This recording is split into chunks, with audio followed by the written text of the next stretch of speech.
এবার মসজিদের স্ক্রিনে ভেসে উঠল আওয়ামী লীগ আবার ফিরবে, প্রকাশিত হয়েছে দ্য ডেইলি ক্যাম্পাসী ওয়েবসাইটে 30 ডিসেম্বর 2024। সঙ্গে থাকুন, বিস্তারিত জানাচ্ছি। এখানে ছবি রয়েছে, দেখতে পাচ্ছেন। ফেনী কেন্দ্রীয় বড় মসজিদের নামাজের সময়সূচি ডিজিটাল বিলবোর্ডের স্ক্রলিংয়ে ভেসে উঠে আওয়ামী লীগ আবার ফিরবে, জয় বাংলা। এ লেখাকে কেন্দ্র করে শহরে উত্তেজনা ছড়িয়ে পড়েছে। এ ঘটনায় জড়িত থাকার সন্দেহে একজনকে আটক করে পুলিশে সোপর্দ করেছে স্থানীয় ছাত্র জনতা। সোমবার 30 ডিসেম্বর দুপুর 2টা থেকে বিকেল 3:15 পর্যন্ত মসজিদের এলইডি স্ক্রিনে উক্ত লেখা প্রদর্শিত হয়, যা সাধারণ মুসল্লিদের নজরে আসে। ঘটনাটি মুহূর্তে স্থানীয় এলাকাসহ সামাজিক যোগাযোগ মাধ্যম ফেসবুকে উত্তেজনা সৃষ্টি করে। এ ঘটনায় জড়িত থাকার সন্দেহে স্থানীয় ছাত্র জনতা একজনকে আটক করে পুলিশের কাছে সোপর্দ করেছে। স্থানীয়রা জানায়, দুপুর 2টা থেকে 3:15 পর্যন্ত ফেনী কেন্দ্রীয় বড় মসজিদের নামাজের সময়সূচির ডিজিটাল বিলবোর্ডের স্ক্রলিংয়ে আওয়ামী লীগ আবার ফিরবে, জয় বাংলা এমন একটি লেখা দেখা যায়। এ সময় ঘটনার সঙ্গে জড়িত থাকার সন্দেহে জমির হোসেন নামে এক অপারেটরকে আটক করে পুলিশের নিকট সোপর্দ করা হয়। তারা আরও জানায়, এ ধরনের ঘটনা মসজিদের শান্তি শৃঙ্খলা নষ্ট করে।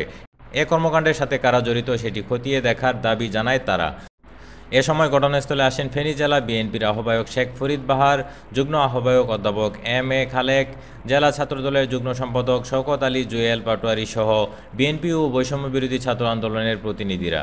পরে সেখানে বিভিন্ন স্লোগান দিয়ে বিক্ষোভ করেন তারা। জেলা ছাত্রদলের যুগ্ম সম্পাদক শওকত আলী জুয়েল দ্য ডেইলি ক্যাম্পাসকে বলেন, তাৎক্ষণিক খবর পেয়ে আমরা ঘটনাস্থলে এসেছি। পতিত স্বৈরাচার আওয়ামী লীগের দোসররা এখনও বিশৃঙ্খলা করার পায়তারা করছে। রাজনৈতিকভাবে পরাজিত হয়ে এখন তারা ধর্মীয় বিশৃঙ্খলা তৈরির অপতৎপরতা শুরু করেছে।